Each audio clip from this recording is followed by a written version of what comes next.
This is Twit.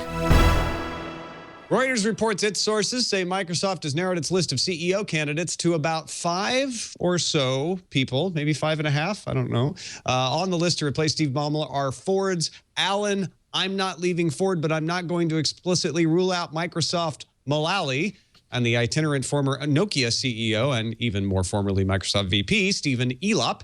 Internal candidates include former Skype CEO Tony Bates and head of cloud and enterprise Satya Nadella. That's been my pick. While the list is shorter now, Reuters insiders say the decision will still take a couple of months to make, so probably no new CEO for Christmas, Microsoft. My crystal ball says that within about 2 years, Samsung will unveil phones and other devices with foldable displays. Actually, I'm just pulling this from Samsung CEO Kwon Oh-hyun, who presented a slideshow in Seoul, Korea, that showed the company's display technology timeline for the next few years. So we could all be Miss Cleos. It got picked up by blog site Sammy Hub. The recently introduced Galaxy Round is curved, but devices with bendable displays are due out in 2014 and foldable screens to debut around the end of 2015. For the first time, Apple published a report detailing how many government information requests it received.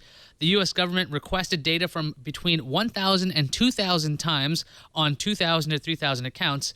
Now, Apple disclosed data for 0 to 1,000 of those accounts. Now, these numbers might seem vague in a pretty wide range, and that's why Apple is going to file an amicus brief at the Ninth Circuit Court to support a case for greater transparency with respect to national security letters. The rest of the world asked Apple for information about 719 times.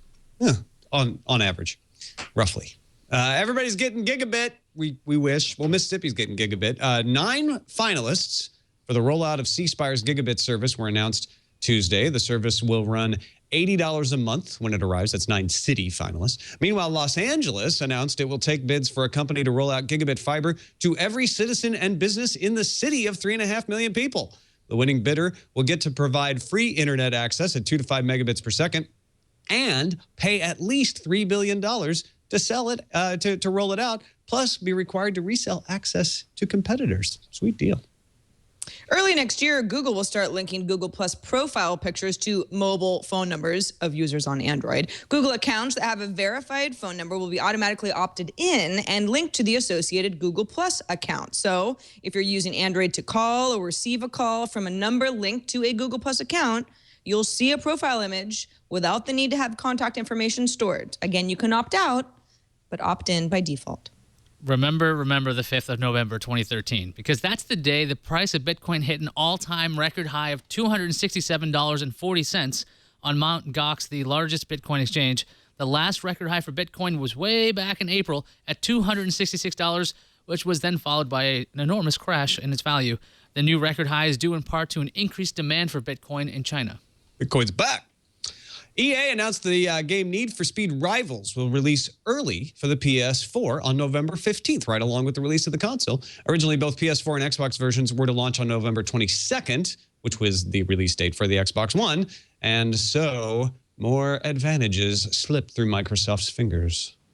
Following analysis of the company's Taiwanese suppliers, Cantor Fitzgerald analyst Brian White said in a research note that Apple's sales in October rose by approximately 11% month over month on the heels of the new iPhone 5S, the iPad Air, and new Macs. White says, quote, "We believe this October will prove to be the strongest in the history of our Apple barometer," which sets Apple up for a first fiscal quarter in 2014.